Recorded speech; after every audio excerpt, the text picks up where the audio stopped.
Thanks everybody for coming back to the channel. We're excited to have our first guest today ever in the channel. Ray Larson from Razor Custom Tackle is going to join us today. We're going to talk a little bit about some of the tackle he's got, but more specifically his specialty, which is Buzzbaits. And so we're going to take a little bit of time talking about that, what makes his unique, and how to fish them, and where to throw them at, and maybe even some retrieve types. So we're going to go through that here for a little bit, and then show you how he actually makes the buzzbait. So welcome to the show, Ray. Hey, thanks, Mark. I'm looking forward to getting out there today and see if we can make something happen here. Yeah, we're in Central Illinois, and winter started on the day we chose to do this. So we're both dressed up, pretty warm, trying to make it through the weather today. So, Ray, why don't you tell us a little bit about yourself and how you got started in this? You know, I'm a tournament angler. I fish the Major League Fishing, the Toyota Series, and BFLs. I fish the Michigan BFLs, Ozark BFLs, and the Toyota Series, which Toyota Series, the Plains Division, takes us to usually Lake of the Ozarks, Lake Darnell and stuff. It's always a good topwater bite.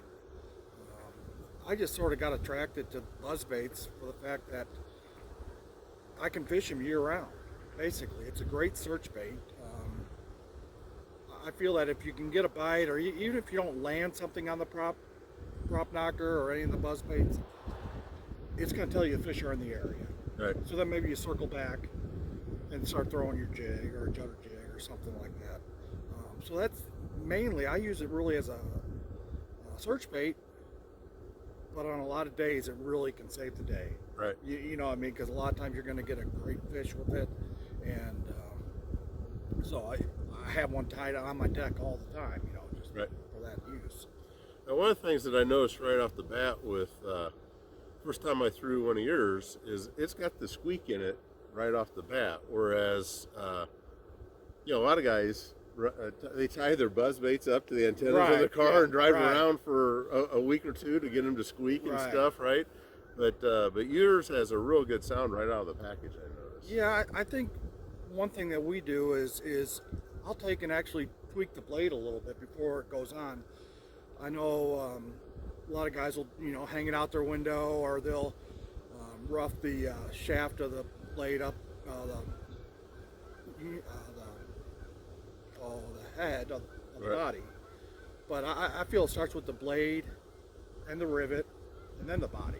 Right. So I sort of add all three of them into the, you know, assembling it, and basically just trial and error over the year. You know, I mean, I love throwing a buzz bait, so this is our go-to bait, you know, in our company. I mean, we make a judder jig, we have shaky heads, and we're coming out with a compact flipping jig. Hopefully January 1st, we're going to have that ready for the shows. But the buzz bait is definitely our bread and butter for sure. And you've got three buzzbaits. You've got the prop knocker, the sonic buzz, and the toad knocker.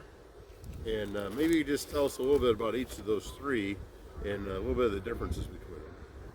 You know, if we start out with the sonic, it sort of has where the body's head steps down into the water. So when you're retrieving that, you can, I call it sonic, meaning it's fast. You can really rip it if you want.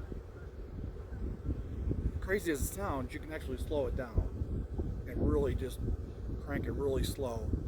But the head sits a little deeper in the water column. Right. So if you're having them fish that are coming up, striking it short, you're going to have a better chance of hooking up with this bait because it sits down in the water. Right. Where the prop knocker, it's more of a horizontal on the surface. And, you know, a lot of guys throw a trailer hook on it. I'm typically not that guy. I feel that if they're going to come after it, they're going to eat it. I think the trailer hook, for me personally, has a tendency to get hung up more. It depends if you're fishing around brush, and you know. So, do I lose some fish? Possibly, but the reward is, you know, I think better of not having a trailer hook. That's just personal preference. Sure. Probably my go-to would be the toad knocker, and it's this one right here. It's a black floating frog that we have. The legs give it a lot of action. It sort of floats, rides high. and it's skipping. You know, you can skip it. We all know that skipping a buzzbait is hard, but the frog helps you get that ability, because when you go to skip that buzzbait, that blade's going to grab. You know what I mean? It's Right. going to stop that. You know, it's fighting against the skipping action, but the frog helps you get it into a lot of areas. I know, you know, some guys that'll fish with a spinning reel on it, and they'll throw it, and you're able to skip probably a little better with that spinning reel. Funny thing, I was at Pickwick for the Toyota Championship this week, and Mike Iaconelli pulled up on us, and he was throwing a buzzbait with a spinning reel. Oh, really? He was, yeah. It was sort of cool to watch. And I guess the takeaway from watching him fish was the speed. The reel he must have had was, I'm guessing it was a spinning reel that was 9 or 10 to 1. Oh, really? Because it was really fast. And he would line that out there, and he was just burning the surface with it. So it was sort of, you know, you always pick up different things when you see, but yeah, typically I don't throw it on a spinning reel, but Mike's one of the best in the business in his game, so if it's good enough for him to throw it on a spinning reel, I guess it's, for all of us should be okay to do that, right? Absolutely, yeah. So cool. Yeah. So do you have any recommendations on like line that for people throwing buzzbaits? You know, that's a great question. Me personally, I love throwing it on mono. I throw it on 20-pound strand, clear blue. I like the stretchability. It floats in the water, so you're not fighting that bait sinking, so it's going to ride high. And I think it gives you that reaction of when you go to get that strike, you're going to get a little bit of the stretch and not pull it out of its mouth. Right. You know, so that's my feel. A lot of guys will throw it on braid, and you're going to get that definite hook up for sure. You throw on braid, you know, it's going to grab and you're going to hook. Or you're going to pull it out of its mouth. You know, I'm a mono. Fluoro, you know, guys use fluoro too. Fluoro has a tendency to sink, so you're bringing that bait down a little bit. But I guess, you know, if you're throwing the Sonic and you want that thing a little lower below the surface, there's no problem with it. You know, so at the end of the day, it's what you feel comfortable with, I feel. Yeah, great. Are there any tips on retrieving it? You know, a lot of times in the spring, I will probably throw it a little slower. And then as the season goes on, I'll pick up and burn it. But again, it's trial by error that day. You know, sometimes they want it really moving fast.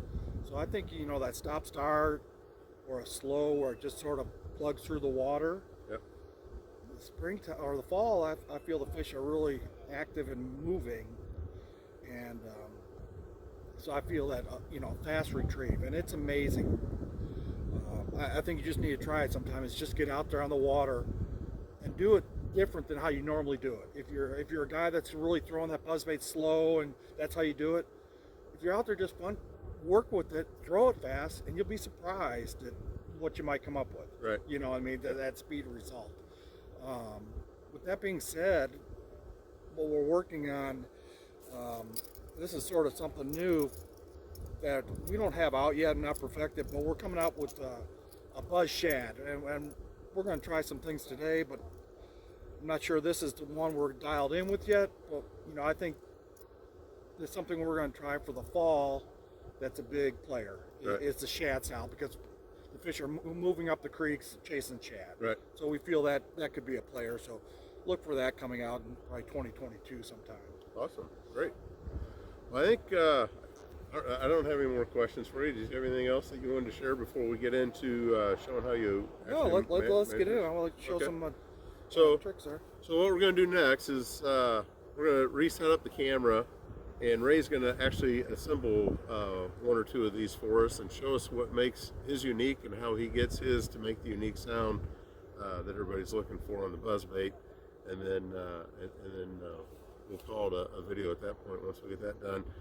Just a reminder down at in the comment section, appreciate any feedback from everybody on the session. We'll have a link to Razor Custom Tackle website, so you can order any of these lures that you like direct from Ray. And also appreciate it if you'd hit that subscribe button. So thank you very much, and we'll get Ray hooked set up here to assemble a couple of these for us. Great. So now Ray is going to take us through assembling one of the Buzzbaits and kind of what makes those unique and how those work for him. So Ray, if you'd go ahead and do that for us. Sure, thanks, Mark. I start with the blade. I feel that's an important part to the sound and the ability. First off, what we use is a counterclockwise blade, where a lot of manufacturers use a clockwise blade, but I feel it gives it an advantage, a little bit different sound, because I feel that this creates a little drag in the water, and so it gives it sort of a unique sound. But one of the key features I do when tuning this blade is I don't know if you can see in here, Yep. it sort of sticks out. So what I want to do is I want to take that, and I do this on every blade. I want to make that 90, okay? Because I want to get that flat surface on the flat surface of that rivet, and I want that to be on full contact all the time as that thing's turning. I'm going to turn around to the front again. I'm going to look at this, and I'm going to take that to 90 again also. So I want full contact on everything. So we're just going to take a blade. Our bodies are an 03500 wire. I think that helps with the sound a little bit also. Is that a thicker wire or a thinner wire? It's probably a little thinner. A little thinner. But it's easy to make, and we can show on the water just the adjustment you can do with it. So I'm going to take and put the rivet on there. And I'm just going to take that to 90. And then I'm going to crimp this rivet down, because I want that rivet solid. I don't want that rivet moving, because if you have my blade moving and the rivet spinning, you're going to no friction, no contact. So this is going to give me a nice solid surface here. And this is, pretty much, that's without any tuning. That's going to clack. Again, you can take it up if you want just more of a squeak to it, or take it down. And it just, you can play with it. It's bringing it through the water. There's a fine line just to get it right where you want it. That's almost perfect, to give you that thump in the water. Right. And this one here, we're going to go ahead and, again, you can either put a skirt on this. This one I'm going to use the toad knocker. It's a floating frog. Great action with the feet here. And when you're going to put these on, we sell these bodies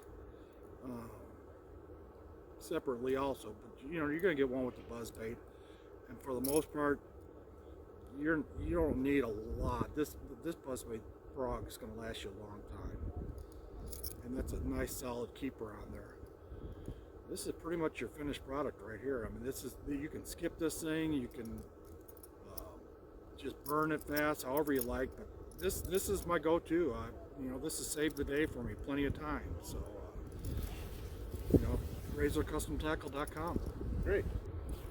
Well, Ray, really appreciate you coming by today and sharing this with us. Thanks for having me. It was a lot of fun. Yeah, and we will make sure to get your website posted in the comment section so everybody can go right up to your website and buy that. And really appreciate you coming by, and looking forward to getting out today and playing with these. Yeah, let's go see if we can catch them. Sounds good. Yep.